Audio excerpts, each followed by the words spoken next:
Hello दोस्तों, स्वागत है आप सभी का हिंदी की क्लास में। आज जो है इससे पहले हमने हिंदी भाषा का विकास और हिंदी वर्णमाला की बात की थी। वर्णमाला में हमने वर्णों के व्यवस्थित समूह को वर्णमाला कहते हैं। कितने वर्ण होते हैं, कितने व्यंजन होते हैं, कितने स्वर होते हैं, इन सब के बारे में हमने बात की थी। आज उसका एक पार्ट हम बात करेंगे व्यंजनों की, व्यंजनों के प्रकार। व्यंजनों को हमने पढ़ा था, इनकी संख्या कितनी होती है लेखन के आधार पर, उच्चारण के आधार पर। आज हम इनके बारे में विस्तार से बात करेंगे, इनका वर्गीकरण करेंगे, ठीक है ना। तो बात करते हैं, स्वरों की सहायता से बोले जाने वाले वर्ण व्यंजन कहलाते हैं। जिनको बोलने में स्वरों की सहायता लगती है उनको व्यंजन कहा जाता है। जिस प्रकार से आप याद रखेंगे, अगर हम क तो क में जो है वो अ स्वर है, ठीक है ना। अगर हम की लिखते हैं तो उसमें ई स्वर है, यानी कि जो व्यंजन होते हैं वो स्वरों की सहायता से ही बोले जाते हैं। ये आप याद रखेंगे यहाँ से। और स्वरों के बारे में हमने बात की थी कि स्वर जो है वो स्वतंत्र इकाई है, उसको बोलने में किसी की सहायता नहीं चाहिए होती है, ठीक है ना। आज हम इनका वर्गीकरण की बात करेंगे। तो सबसे पहले याद रखेंगे स्पर्शी व्यंजन। स्वरों का अगर हम वर्गीकरण करें तो इनमें हम बात करेंगे स्पर्शी व्यंजनों की, ठीक है ना। टोटल जो है लेखन के आधार पर जो है 39 व्यंजन होते हैं, 39 व्यंजन होते हैं, और उच्चारण के आधार पर 35 व्यंजन होते हैं। ये हम पढ़ चुके हैं, ठीक है। अब हम इन सबके बारे में बात करेंगे, वर्गीकरण करेंगे, स्वरों का वर्गीकरण। सबसे पहले स्पर्श व्यंजन। स्पर्शी व्यंजन या स्पर्श व्यंजन तो हमारे होते हैं 25। आप संख्या को भी याद रखेंगे, कई बार एग्जाम में संख्या भी पूछी जाती है कि स्पर्शी व्यंजनों की संख्या कितनी होती है, ठीक है ना। तो यहाँ से आप याद रखेंगे स्पर्शी व्यंजन 25 होते हैं। अब क्या होते हैं स्पर्शी व्यंजन, आप डेफिनेशन लिख सकते हैं। यहाँ पर जगह कम थी इसलिए मैंने जो है मेंशन नहीं किया उसको। स्पर्शी व्यंजन बोलते हैं जिनको जो है बोलते समय, जिनका उच्चारण करते समय हवा मुख के किसी न किसी भाग या कंठ, तालु, मूर्धन्य या फिर दंते या फिर ओष्ठ से टकराकर बाहर आती है या उन सबको स्पर्श करती है। तो जिनको बोलने में भी ऐसा होता है तो वो स्पर्शी व्यंजन कहलाते हैं। ये आप यहाँ से याद रखेंगे, ठीक है। अब इनकी संख्या 25 होती है। इनको याद करने का क्रम आप यहाँ से याद रखेंगे। आप लाइन लगाना, क च ट त प, कचट तप से आप याद रख सकते हैं। आप जहां पर भी कचट तप लिखेंगे, एग्जाम में अगर आपको इनसे प्रश्न करने हैं और जो प्रश्न आते भी हैं तो उसको हल करने के लिए आपको ये स्पर्शी व्यंजन 25 पता होने चाहिए, क्रमवार की कौन कौन से होते हैं और क्या क्या चीजें इनमें आती हैं, ठीक है। तो बात करेंगे कचट तप, ठीक है ना। क वर्ग वाले, च वर्ग वाले, ट वर्ग वाले, इसी तरीके से। और ये भी आपको आना चाहिए कि कौन कौन से इसके अंतर्गत आते हैं, जैसे क ख ग घ ड, च छ ज झ ञ, ठीक है ना। तो यहाँ तक आप आ सकते हैं। अब ये 5 ये हैं, 5 ये हैं, तो ये टोटल हो गए 25। अब ये हो गए स्पर्शी व्यंजन, ठीक है ना। अब स्पर्शी व्यंजन इनको इसलिए कहा जाता है क्योंकि क वर्ग वालों को बोलने में जो है कंठ का प्रयोग होता है, कंठीय व्यंजन भी इनको कहा जाता है। निम्न में से कौन सा कंठीय व्यंजन है, इस प्रकार से भी पेपर में प्रश्न जो है बनता है, ठीक है ना। उसके बाद आप याद रखेंगे यहाँ से तालव्य व्यंजन, जिनको बोलने पर जीभ जो है तालु पर टच करती है। जितने भी च वर्ग वाले हैं सबको बोलने में तालु पर जीभ टच करेगी, तो ये स्पर्शी व्यंजन कब में तालु में आ जाएंगे, ठीक है ना। उसके बाद मूर्धन्य, जिन पर जीभ फोल्ड होकर तालु पर टच होगी। उसके बाद दंतीय, जिनमें जो है जीभ दांतों पर टच करेगी। उसके बाद ओष्ठीय, जिनमें होठों का प्रयोग होगा। ये सारे ओष्ठीय से बोले जाते हैं, ये आप यहाँ से याद रखेंगे, ठीक है ना। ये सारे ओष्ठीय व्यंजन है, ठीक है। अब यहाँ से आप याद रखेंगे दो चीजें बड़ी महत्वपूर्ण है। एक तो ये कि जो है घोषत्व के आधार पर व्यंजन और प्राणत्व के आधार पर व्यंजन, ये आप डेफिनेशन लिख सकते हैं। मैं बोल रहा हूँ, आराम से सुनकर लिख सकते हैं।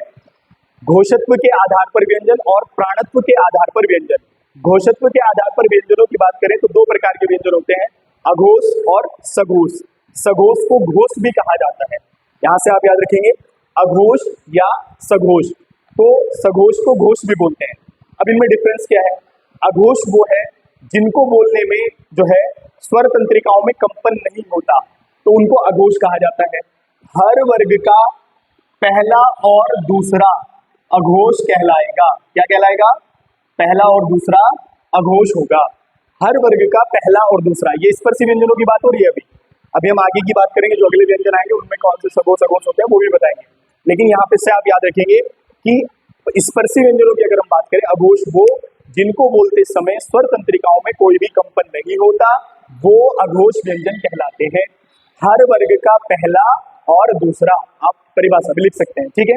अब आते हैं सघोष पर। सघोष व्यंजन वो होते हैं जिनको उच्चारण करते समय स्वर तंत्रिकाओं में कंपन होता है। कंपन नहीं होता अघोष, कंपन होता है सघोष या घोष, ठीक है ना। तो हर वर्ग का तीसरा, चौथा और पांचवा सघोष होता है, या इसी को जो है सघोष को ही घोष कहा गया है। ये आप यहाँ से याद रखेंगे, ठीक है ना। हर वर्ग का तीसरा, चौथा, पांचवा। तो यहां से याद रखेंगे पहला और दूसरा अघोष, तीसरा, चौथा, पांचवा सघोष हो गया, ठीक है ना। और यही पेपर में आपके आता भी है, ठीक है ना। आगे बढ़ते हैं। अब प्राणत्व के आधार पर व्यंजन। तो प्राणत्व के आधार पर भी हमने कहा दो प्रकार के व्यंजन होते हैं, अल्प प्राण और महाप्राण। अल्प प्राण व्यंजन वो है जिनको बोलते समय मुंह से कम हवा बाहर निकले, अल्प मतलब कम, तो वो तो हो गए अल्प प्राण। और जिनको बोलते समय मुख से हवा ज्यादा बाहर निकले वो हो गए महाप्राण। तो अब आप स्पर्शी व्यंजनों में अल्प प्राण और महाप्राण की बात करेंगे, तो यहां से आप याद रखेंगे हर वर्ग का पहला अल्प प्राण होता है, हर वर्ग का पहला अल्प प्राण, दूसरा महाप्राण, ठीक है, तीसरा फिर अल्प प्राण, चौथा फिर महाप्राण और हर वर्ग का पांचवा फिर अल्प प्राण। तो आप शुरुआत से लेकर चलेंगे, पहला अल्प, दूसरा महा, तीसरा अल्प, चौथा महा, पांचवा अल्प। ये आप यहां से याद रखेंगे, पहला अल्प प्राण, दूसरा महाप्राण, तीसरा अल्प प्राण, चौथा महाप्राण, पांचवा अल्प प्राण, ठीक है ना। हर वर्ग का पहला, तीसरा और पांचवा, तो ये तो होते हैं अल्प प्राण। हर वर्ग का दूसरा और चौथा होता है महाप्राण। और जिसको बोलने में हवा ज्यादा बाहर आए महाप्राण, कम आए तो अल्प प्राण, बात खत्म हो गई। तो प्राणत्व के आधार पर स्पर्शी व्यंजनों को भी हमने देख लिया, घोषत्व के आधार पर स्पर्शी व्यंजनों को भी हमने देख लिया। कई बार वो आपसे प्रश्न पे बहुत अलग तरीके से, इस तरीके से भी पूछता है कि निम्न में से इनमें से एक व्यंजन आपको देगा, एक यहाँ से, एक यहाँ से, एक यहाँ से, और कहेगा निम्न में से कौन सा व्यंजन जो है अघोष, अल्पप्राण और तालव्य है। तो आप अगर तालव्य मतलब इससे पूछ रहा है, अघोष मतलब यहाँ दोनों से पूछ रहा है, और जो है महाप्राण मतलब इस वाले को पूछ रहा है, तो आप आराम से लगा सकते हैं, ठीक है ना। अब हम बात करते हैं, ये तो हो गए स्पर्शी व्यंजन, स्पर्शी व्यंजनों की हमने बात कर ली थी। अब हम बात करेंगे जो है अंतःस्थ व्यंजन। सेकंड वर्गीकरण पर, वर्गीकरण के आधार पर दूसरा स्टेप जो है हमारा वो है अंतःस्थ व्यंजन। तो अंतःस्थ व्यंजनों की संख्या होती है 4। कितनी होती है? 4। कौन कौन से? पेपर में भी आता है य, र, ल, ब। ध्यान से बात को सुनना, पेपर में आता है तुरंत बोले जाते हैं ये य, र, ल, ब। ये है आपके अंतःस्थ व्यंजन। इनमें आपने देखा है य और ब, ये दो अर्ध स्वर भी कहलाते हैं, ये आधे व्यंजन और आधे स्वर है, इसीलिए ये जो है अंतःस्थ व्यंजनों के अंतर्गत आते हैं, जिनको तुरंत से बोला जाए, कोई प्रेशराइज नहीं, प्रेशर नहीं लगता इनको, ठीक है ना। अब अगर हम बात करें जो अंतःस्थ व्यंजन है 4, देखो 25 ही हो गए, 4 ही हो गए, 29 हो गए। तो ये जो अंतःस्थ व्यंजन है ये अघोष है कि सघोष है, अल्पप्राण है कि महाप्राण है, ये आप यहाँ से याद रखेंगे। तो आप याद रखना जो य, र, ल, व है अंतःस्थ व्यंजन, ये सघोष और अल्पप्राण है। यानी कि अगर बात करें अंतःस्थ व्यंजनों की, तो घोषत्व के आधार पर सघोष है और प्राणत्व के आधार पर अल्प प्राण है। बात खत्म हो गई, आगे बढ़ते हैं।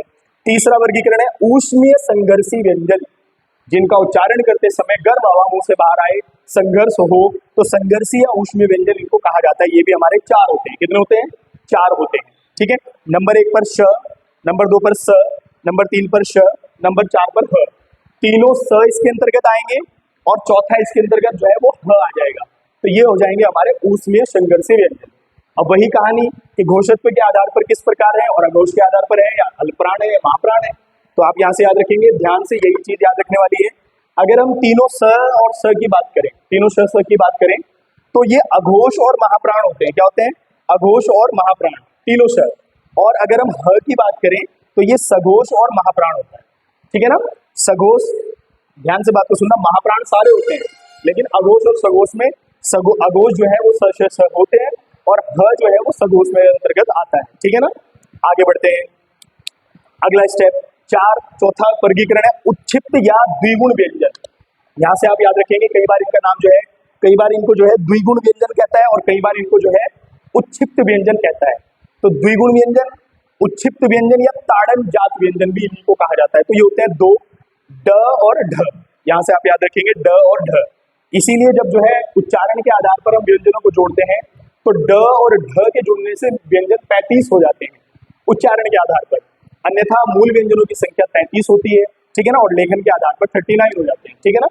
अब बात करते हैं यहाँ से ड और ढ सघोष के अंतर्गत आएंगे कि अघोष के। तो सबसे पहले आप ड को याद रखना, ड सघोष अल्प प्राण है। कैसा है? सघोष अल्प प्राण है। और ढ जो है वो सघोष महाप्राण है। देखो दोनों सघोष हैं, एक अल्प प्राण है और एक महाप्राण है। ड अल्प प्राण है और ढ जो है वो महाप्राण है। ये आप यहाँ से याद रखेंगे। तो 4 ये हो गए, तो वो 2 ये हो गए, ठीक है ना। आगे बढ़ते हैं, 5वां स्टेप है वर्गीकरण में संयुक्त व्यंजन। संयुक्त व्यंजन जो 2 से मिलकर बने हों, ठीक है ना। तो 4 हमारे संयुक्त व्यंजन होते हैं, पेपर में संख्या भी पूछी जाती है, अक्ष, त्र, ज्ञ और श्र, ठीक है ना, अक्ष, त्र, ज्ञ और श्र। अब यहां से पेपर में प्रश्न बनता है, जो अक्षर बनता है वो किससे मिलकर है, तो क हलंत प्लस श से मिलकर बना है अक्षर, ठीक है ना, त प्लस र से त्र बना है, और ज प्लस इ से जो है अज्ञ बना है, ठीक है ना, और श प्लस र से श्र बना है। तो ये 4 संयुक्त व्यंजन मिलने से 35 प्लस 4 39 व्यंजन हो जाते हैं। तो ये थे आपके व्यंजन, और पेपर में यहाँ से प्रश्न बनता है हर वर्ग का पहला, दूसरा, तो स्पर्शी व्यंजनों से मोस्टली ज्यादा प्रश्न पेपर में पूछे जाते हैं, ठीक है। अब यहाँ से आप याद रखेंगे, एक स्टेप है इंपॉर्टेंट सा, 2-3 व्यंजन जो है वो पेपर में अलग से पूछ लेता है, आप यहाँ से याद रखेंगे। देखो, एक वो आपको कहेगा पार्श्विक व्यंजन, ठीक है, यहां से आप याद रखेंगे। एक वो आपको कहेगा पार्श्विक व्यंजन कौन सा होता है, तो आप यहां से याद रखेंगे ल होता है, कौन सा होता है, ल। पार्श्विक व्यंजन कौन सा होता है, ल होता है। दूसरा पेपर में आता है लुंठित व्यंजन कौन सा होता है, लुंठित व्यंजन, तो यहां से आप याद रखेंगे र जो है वो लुंठित व्यंजन है, ठीक है ना, ल लुंठित व्यंजन है। उसके बाद वो आपसे बोलता है काकल्य व्यंजन, काकल्य व्यंजन, ठीक है ना, या स्वर तंत्री भी बोलते हैं इसको, क्या बोलते हैं, स्वर तंत्री या यंत्री भी इसको कहा जाता है। तो ये है आपका ह, क्या है, ह, काकल्य व्यंजन ह है। चौथे नंबर पर स्टेप आता है आगत व्यंजन, कौन से आते हैं, आगत व्यंजन, तो कोई भी नहीं है जिसके भी नीचे आपको नुक्ता मिले, बिंदु मिले, जिसके भी नीचे आपको बिंदु मिले, जिसके भी नीचे आपको बिंदु मिले, तो वो सब जो है क्या होते हैं, आगत व्यंजन होते हैं। तो ये थी बच्चों व्यंजन, हमने वर्णमाला को पढ़ा, वर्णमाला में पहले स्वरों का वर्गीकरण किया हमने, आज इस वीडियो में हमने जो है व्यंजनों का वर्गीकरण किया है, और उम्मीद है कि आपका यहाँ से एक भी प्रश्न खराब नहीं होगा, आपको ये सारणी और ये सारी चीजें ध्यान में रखनी है। मिलते हैं हम नई वीडियो में संधि को लेकर हिंदी की क्लास में, अब हम सीरीज चला रहे हैं पूरी, तो अगला जो वीडियो होगा वो संधि के ऊपर होगा, आपको सभी संधियों के बारे में पढ़ाया जाएगा। तब तक के लिए धन्यवाद।